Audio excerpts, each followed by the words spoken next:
centre sera fonctionnel au mois de septembre. Vous avez vu, c'est le terrain d'entraînement et de formation.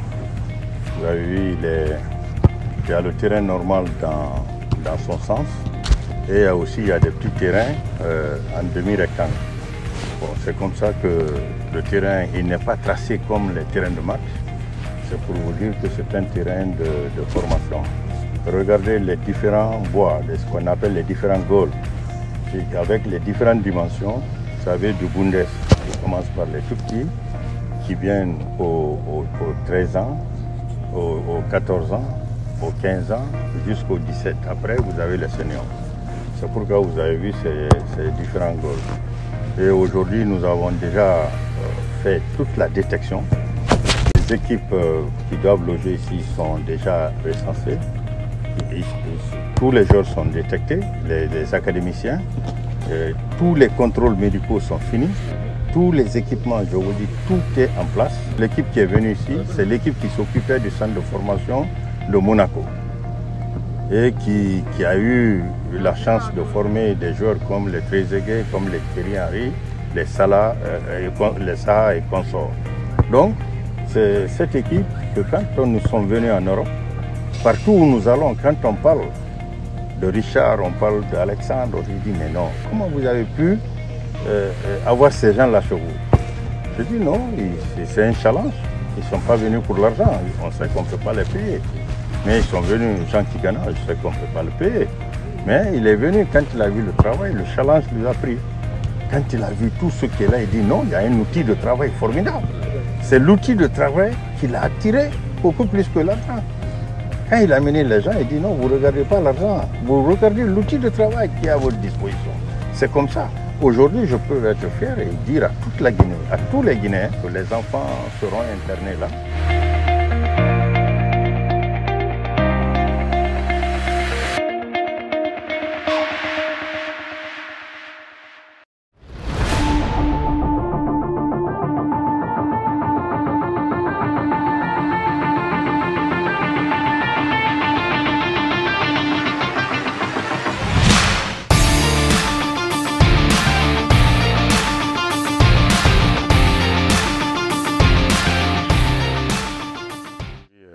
Vous savez, c'est une préouverture parce qu'on n'a pris que 2 catégories sur 4, c'est-à-dire les 2003 et les 2005, c'est-à-dire la préformation et la formation. Ensuite, nous allons prendre entre les 9 et les 12 ans, et ensuite entre les 13 et les 16 ans. Donc, cette première partie, c'est vrai que ça a commencé, et comme on l'a dit, le rêve devient réalité. Mais ce n'est qu'un quart de partie. Donc nous sommes très satisfaits aujourd'hui après 5 ans et avec tout cet investissement. Et aussi, vous avez vu le stade de compétition qui est en finition. Donc c'est un honneur pour le football guinéen et je suis content que ça peut servir la jeunesse guinéenne, surtout les jeunes footballeurs pour pouvoir réaliser leurs rêves de demain.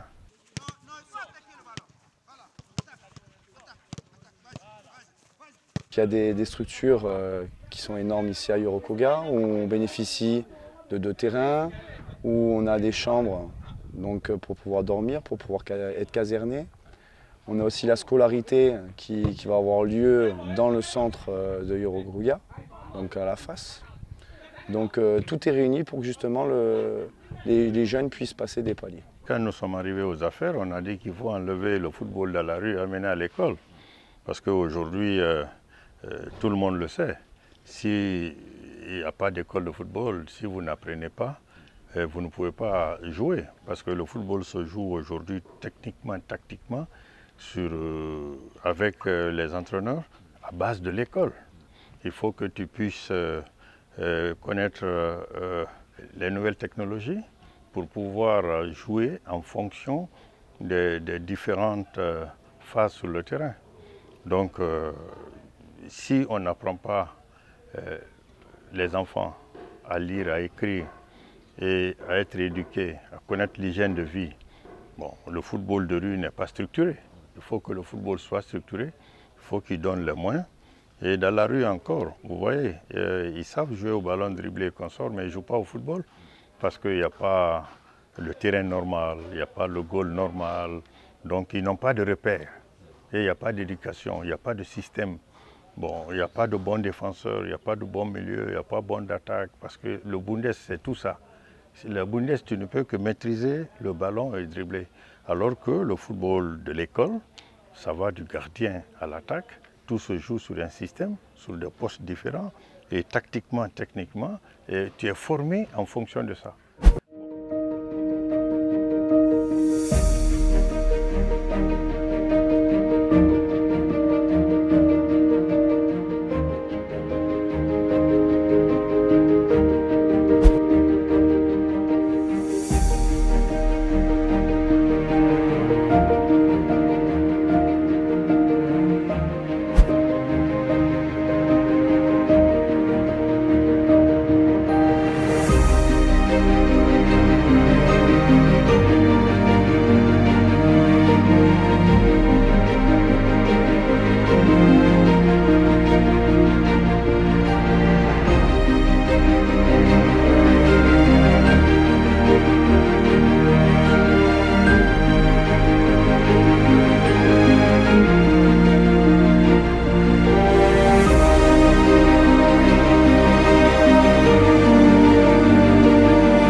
Féliciter le président Antonio Soare pour les investissements majeurs réalisés sur ce site à Yorokogia, qui est pas seulement un centre, une académie de formation, mais aussi on a vu un centre hôtelier et des infrastructures sportives et culturelles très importantes. Et c'est vraiment tout à son honneur d'avoir choisi d'investir dans le sport, dans la culture, mais aussi dans le tourisme et l'hôtellerie. C'est un cadre qui est magnifique et qui met en valeur aussi les sites touristiques de la Guinée, parce que vous n'êtes pas sans savoir que nous avons la chaîne de montagne du Kakulima derrière nous, et donc il y a plein d'opportunités de faire des choses écologiques ici, en plus de la formation qu'ils sont en train de faire et des infrastructures construites pour son équipe et pour les autres. Les techniciens qui sont là sont des techniciens hors normes, qui étaient dans de très grands clubs, qui ont formé des grands joueurs que vous avez regardés, que vous avez adorés à la télévision et consorts. Et ce sont les mêmes personnes qui sont là. C'est une véritable chance. Mais vous verrez, dans quelques mois, vous verrez que tous les grands là, ils vont défiler ici. C'est des journées rythmées, donc on commence très tôt le matin, donc on s'entraîne tôt le matin. Ils vont alterner avec la scolarité, donc leur passage cette année à l'académie. Donc on va alterner entre cours et terrain. Donc on attache beaucoup d'importance à la scolarité des enfants. Donc chaque enfant doit être scolarisé et on adapte justement sa scolarité en fonction de son potentiel. Vous savez, nous sommes un pays qui, dans les années 70, a été presque sur le toit de l'Afrique avec le Hafia, qui a joué, je crois, 5 finales en 7 ou 8 ans, remportant 3 de ces finales-là. Le Roya aussi, qui a remporté une Coupe d'Afrique des vainqueurs de Coupe en 1979. Et depuis là, c'est vrai, nous avons eu de très grandes générations de footballeurs. Je pense à Titi Camara, à Salamso, maintenant Nabi Deko et à Fodé Mansaré et d'autres. Mais nous n'avons pas réussi depuis là essentiellement à nous imposer sur le toit de l'Afrique. Et pour ce faire, il faut effectivement qu'il y ait un investissement réel à la base. Et je crois que l'exemple d'Antonio Soare à suivre. Et ces enfants que vous voyez dans 3 ans, dans 4 ans, ce ne seront plus ces enfants. C'est eux qui vont sortir notre football de la boue. Et je sais que beaucoup de collègues aussi font la même chose. Mais quand c'est bien structuré, ils sont encadrés comme ici, leur vie est contrôlée, leur manger est contrôlé, leur couchette contrôlée, et ils sont à l'école ici, et ils ne sortent que quand ils ont des vacances. Je crois qu'on aura des footballeurs aguerris et disciplinés. Le centre, c'est très bien, nous sommes là, il y a tout ce qu'il faut pour progresser, il y a 2 terrains d'entraînement, il y a des chambres pour 2, il y a des réfectoires, des salles de classe, des salles d'informatique. Et tout. On suit des formations tactiques, techniques, on revoit nos performances chaque semaine. Comme aujourd'hui, on vient de jouer après le lundi ou le mardi, nous aurons à revoir nos défauts et nos qualités. Ils vont nous expliquer qu'est-ce qu'il faut pour progresser à l'avenir. Donc là, nous avons deux catégories qui sont entraînées avant, c'était 2002-2003. Et là, nous, derrière nous, nous avons là les 2005-2006. Donc ça, c'est la catégorie de pré-formation. Pour les 2004, 2005, 2006, ils vont avoir 3 ans. Pour les 2003, ils vont avoir 1 an et demi. Et 2002, ils vont terminer cette année là et passeront dans le groupe post-formation de la réserve d'Oroya. Là, nous avons 2 entraîneurs passionnés. Nous avons coach Richard qui a eu la chance de former des internationaux A du côté de l'équipe de France, à savoir Zinedine Zidane, les Patrick Vieira, et coach Alex qui a eu à faire un parcours exceptionnel du côté de Gabon, qui a plus de 7 internationaux du côté de l'équipe A. Et nous espérons dans les années à venir être parmi les leaders ou dans l'équipe de la Guinée.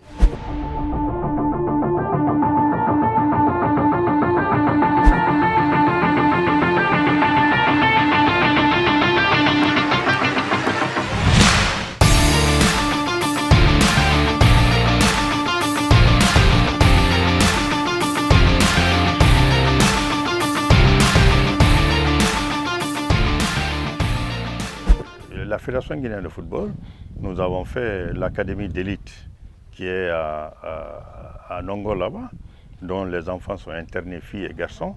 Bon, nous avons fait aussi l'académie de Kindia qui est finie, l'académie de Zérekure qui est finie. Maintenant, nous allons faire la détection aussi pour faire rentrer ces enfants. Donc, ça serait sur toute la République, parce que Conakry seul, ce n'est pas la Guinée.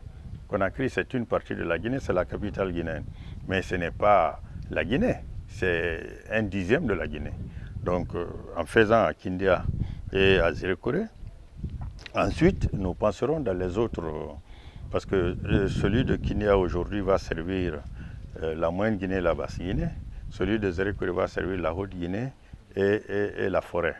Bon, dans le futur, chaque région aura son académie, parce que c'est des investissements lourds qui prennent le temps, mais pour ne pas retarder la formation des enfants, il faut leur donner tout de suite, là où il y a la formation qui rejoignent là-bas, parce qu'on a quand même du talent pur en Guinée, mais on ne sait pas l'exploiter jusque maintenant. Et je pense que dans 2 ans, nous allons sortir de l'ornière. Dans 2 ans, 3 ans, je vous assure que ça ne serait plus, ça serait une histoire qui sera derrière nous. Quand on a tamisé pour avoir les meilleurs du moment, on s'est arrêté à 75. Alors, 75 jeunes de catégories différentes. Les 11-12 ans, on a pris 25. Les 13-14, on a pris 25. Et les filles de 16 à 22 ans.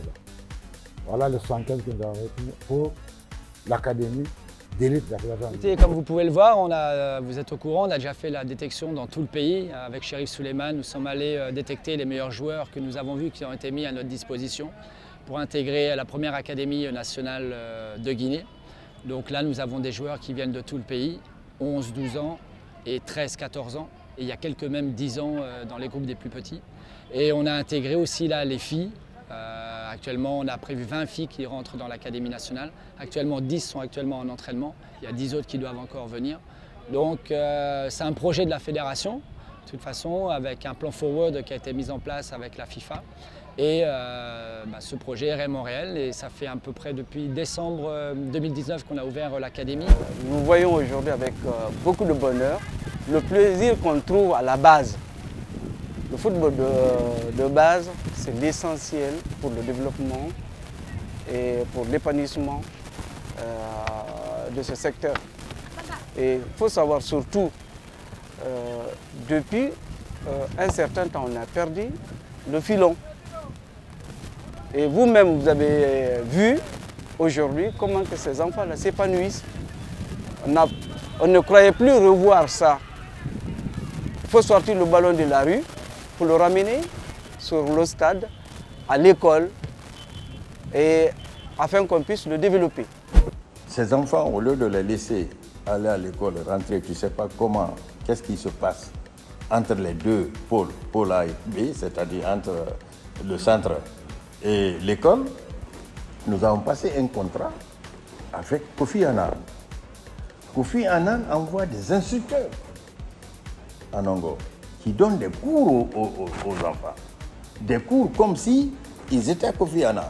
On se lève à l'aube, à 5 heures, on prie, après on lit le Coran un peu, on s'habille, après on descend sur le terrain. Après le terrain, on se lève, on prend le petit déjeuner et on va en classe. Après la classe, on prie, on mange, après une petite sieste. Après à 15 heures, on rentre en classe et à 16 heures, on reprend les entraînements. À 17h30, on finit les entraînements et on rentre. Pardon.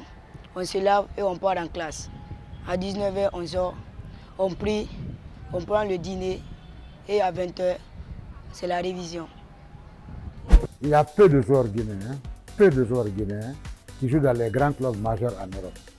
Pourquoi? Parce qu'il y a un déficit à la base. Si ce déficit est comblé, au lieu d'avoir un Naby Keita, un Titi Camara, un Pascal Fendino, on aura beaucoup de Titi Camara. Comparativement aux footballeurs ivoiriens, aux Sénégalais, aux Maliens, ils ne sont pas plus doués que nous. Mais tout simplement, ce défi-là nous rattrape toujours au haut niveau. J'ai fait une détection à l'AB, de Kébou Sporting de l'AB. On m'a sélectionné là-bas pour venir jouer ici, dans l'académie féminine. À l'AB, il y a beaucoup de filles là-bas qui n'acceptent pas à jouer le foot parce que leurs parents vont dire que le foot, ça va gâter une fille. Donc, je les ai dit non, ce n'est pas le cas. Si tu sais jouer, il faut profiter. Dans la vie, on doit faire beaucoup d'efforts pour réussir.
j'ai eu la CAF hier, j'étais en rapport, je travaille avec la CAF tous les jours.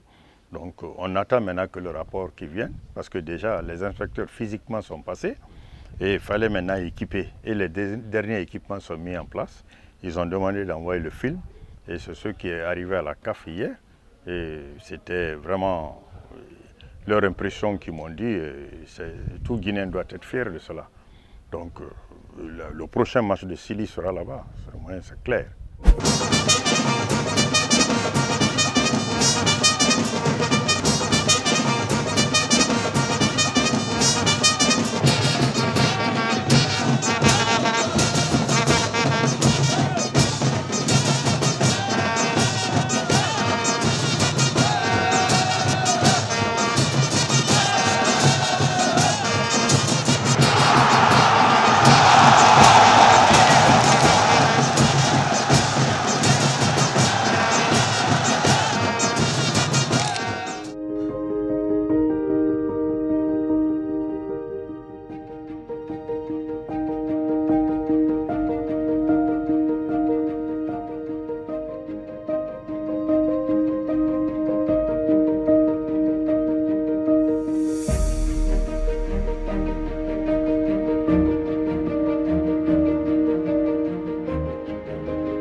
Quelques années.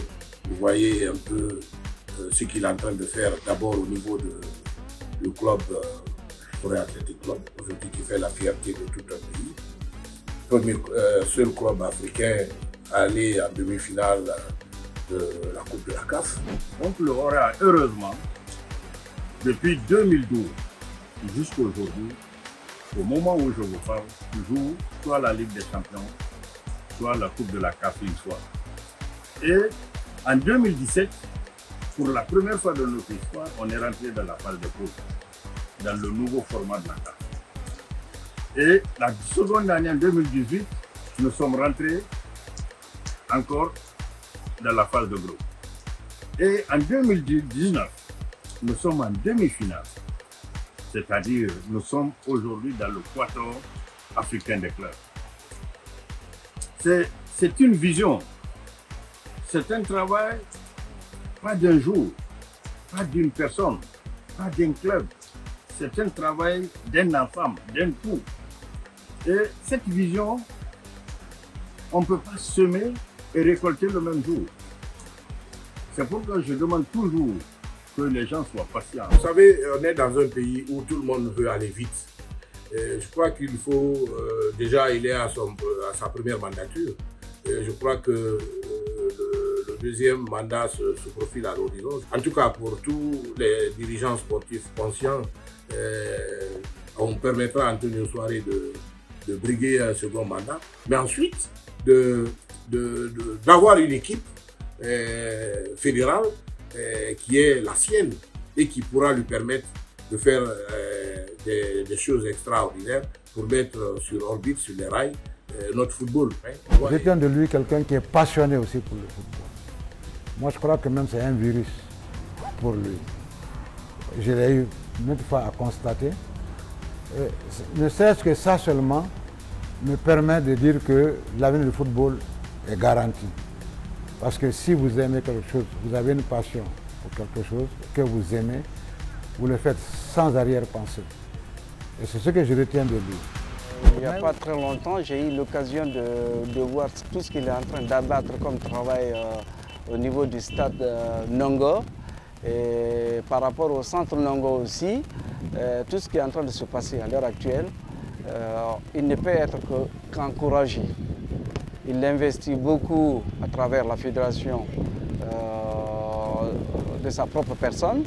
Et surtout, je pense qu'aujourd'hui, s'il pouvait encore continuer, ne pas se décourager par rapport à tout ce qui se passe, se faire entourer encore davantage de bonnes personnes et surtout arriver à propulser ou ramener certains anciens à prendre conscience que le football il est là.